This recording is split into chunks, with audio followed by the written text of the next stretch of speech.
Guys, jadi akhirnya gue bikin story time aja karena ternyata kalau lagi jalan-jalan bikin vlog itu cukup lelah ya. Jadi gue akan cerita aja perjalanan gue naik bis antar kota dari Tangerang menuju ke Salatiga, dari Salatiga ke Jogja, dari Jogja terakhir di Solo, kemudian balik ke Tangerang. Kenapa gue memilih naik bis dibandingkan naik pesawat atau bawa mobil sendiri?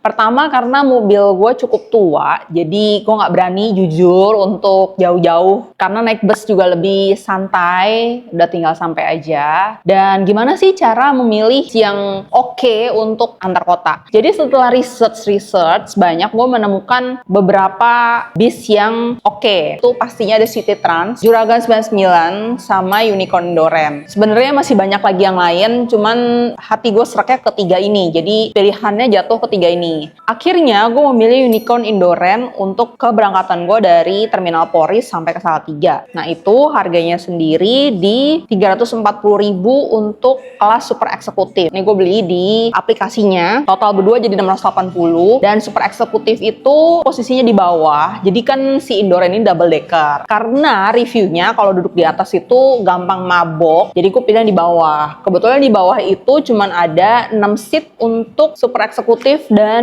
2 sleeper. Dari segi kenyamanannya menurut gue udah oke banget nih, karena seatnya itu ya udah kayak captain seat gitu ya. Terus udah ada reclining juga, jadi tidurnya juga udah lumayan rebah lah, walaupun gak rebah banget. Nah untuk makanannya dia kasih snack, itu roti 1 orang 2, dan ada makan siang di rest area. Karena gue berangkat tuh jam 6 pagi sampai Salatiga jam 3, jadi gue jatuhnya makan siang ya di rest area. Untuk ketepatan waktunya menurut gue benar-benar sesuai yang dia tulis di aplikasi. Dia tulis bakal nyampe jam 3 Salatiga ya, tepat waktu. Untuk perjalanan gue sendiri dari Tangerang ke Salatiga, Salatiga ke Jogja, Jogja ke Solo itu menghabiskan 8 hari. Total sebenarnya 9 hari karena kepulangan gue tuh sampai Tangerang tanggal 9 pagi karena gue pulang malam. Nah, kenapa sih milih ke rutenya tuh Salatiga, Jogja, sama Solo? Awalnya malah gue mau 4 kota, tambah Semarang. Karena itu kayak satu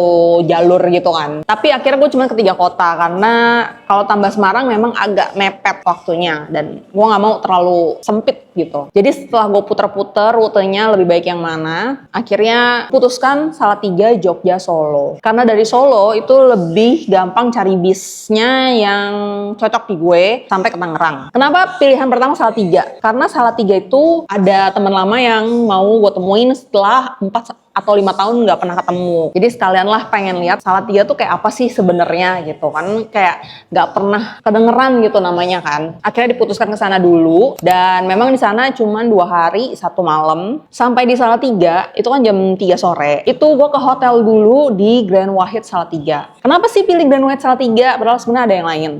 Satu, karena hotel ini tuh bisa jalan kaki ke semua wishlist yang udah gue save di Google Maps. Kedua, itu deket rumah teman gue. Jadi gampang kalau mau ketemuan, kayak benar-benar di tengah kota banget. Hari pertama itu gue diajak ke Sate Sapi Suruh, dan itu cuman jalan kaki sekitar 5 atau 5 menit lah, nggak nyampe 10 menit karena deket banget, tinggal nyebrang aja terus udah nyampe di rukonya. Nah untuk Sate Sapi Suruh ini sendiri rame, famous juga, kayak kalau cari di TikTok tuh semua orang pasti suruh ke situ gitu untuk makan. Cuma review dari gue sendiri sih sebenarnya ya so-so aja sih, tapi ya boleh lah kalian coba kalau kalian ke Salatiga. Setelah dari Sate Sapi Suruh itu gue ke belakangnya, ternyata ada wedang ronde di sana. Dan kata temen gue itu hits dan beneran rame banget pas gue kesana. Bahkan gue pun pesen sampai makanannya datang itu ada kali setengah jam. Yang gue pesen itu wedang ronde dingin. Ya biasa seberapa lama sih kalian pesan wedang ronde cepet kan? Enggak, ini saking ramenya itu setengah jam sendiri. Dan memang top ya, enak. Ini harus masuk wishlist kalian kalau ke Salatiga. Dari situ gue diajak ke cafe namanya Anak Panah Kopi, APK. Jujur awalnya APK ini nggak pernah muncul di TikTok, di Google Maps gue tuh nggak pernah ada. Yang muncul adalah Coff Coffee. Jadi sebenarnya gue pengennya ke Coff Coffee, cuman ternyata tempatnya tuh gak luas tapi rame banget gitu. Jadi akhirnya gue pindah ke APK itu. Nah si APK ini Tempatnya itu luas banget, dia ada indoor, ada semi outdoor, ada outdoornya sendiri. Jujur nyaman banget di sana karena mungkin gue perginya malam ya, bukan siang. Kedua, kopinya mirip-mirip tuku lah ya, kayak creamy gimana gitu. Terus gue ada pesen cake juga, kalau nggak salah tiramisu, itu juga enak. Jadi kalau kalian mau nongkrong di Salatiga, silahkan masukkan APK ini ke dalam wishlist kalian. Konon katanya, karena gue belum pernah lihat videonya ya, jadi katanya temen gue ini di Salatiga itu sendiri yang kotanya cuma 15 menit dari ujung ke ujung itu punya 100 kafe dan kebanyakan itu 24 jam. Kayaknya ya, gue cari kafe 24 jam di Tangerang itu tuh cukup susah loh. Cuman ada beberapa nama kafe gitu. Sisanya ya tutup jam 10, jam 11. Besok paginya gue ke Soto Esto. Ini juga adalah tempat makan yang kalau kalian cari di TikTok dimanapun itu pasti suruh ke Soto Esto. Plusnya adalah ini tuh jalan kaki doang dari Grand Wahid. Dan bukanya itu cuma jam 6 sampai jam 3. Pas gue makan, itu gue makan sekitar jam 7 pagi atau setengah 7 dan itu udah rame yang sarapan. Dan ternyata enak. Jadi masukin ke list kalian Soto Esto. Setelah dari Soto Esto, gue beberes mau check out karena mau diajak pergi ke satu tempat. Sebenarnya bukan di Salatiga, ini tuh di Magelang masuknya ya. Karena dia ada di posisinya kayak udah keluar dari kota Salatiga sedikit, terus agak nanjak ke puncak gitu. Namanya Latera Ombo atau apa, nanti gue tampilin aja di sini. Itu tempatnya memang bagus, kayak di atas puncak gitu. View-nya ke gunung, dia semua semi outdoor kayaknya, lupa-lupa inget. Tapi tempatnya gede banget dan memang enak santai di situ. Tapi mungkin perginya jangan siang bolong ya, karena panasnya tuh di atas kepala. Mungkin enaknya antara pagi atau ya sore, jam 3 sore tuh pasti enak deh. Untuk makanannya sendiri, ini ada beberapa makanan yang gue pesen.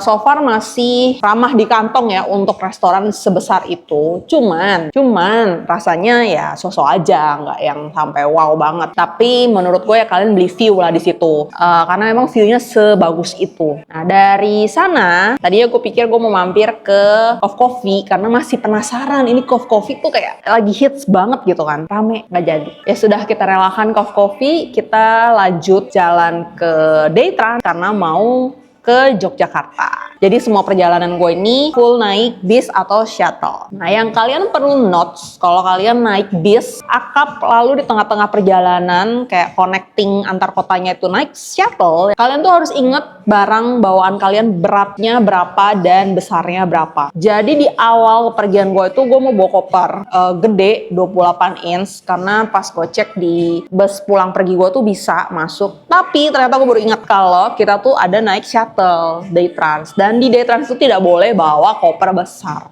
Dan kalau kalian bawa koper besar itu akan dimasukkan jadi kargo. Jadi akhirnya gue bawa tas travel demi bisa naik shuttle. Jadi perjalanan pertama ke Salatiga, gue rekomendasi banget. Salatiga ini kota kecil tapi tuh nyaman. Kayak gue kalau disuruh balik lagi, gue mau balik lagi. Tapi mungkin 3 hari 2 malam cukup sih. Agak sepi, masih dingin, makanannya pun cocok di lidah, harganya oke, kayak enak aja gitu loh Salatiga. Cerita selanjutnya di Jogja itu 5 hari 4 malam akan gue lanjutkan di video selanjutnya. Jadi make sure kalian subscribe dan like video ini supaya seenggaknya gue semangat untuk ngedit dan take video untuk story time. Sampai jumpa di video selanjutnya di Yogyakarta. Bye-bye.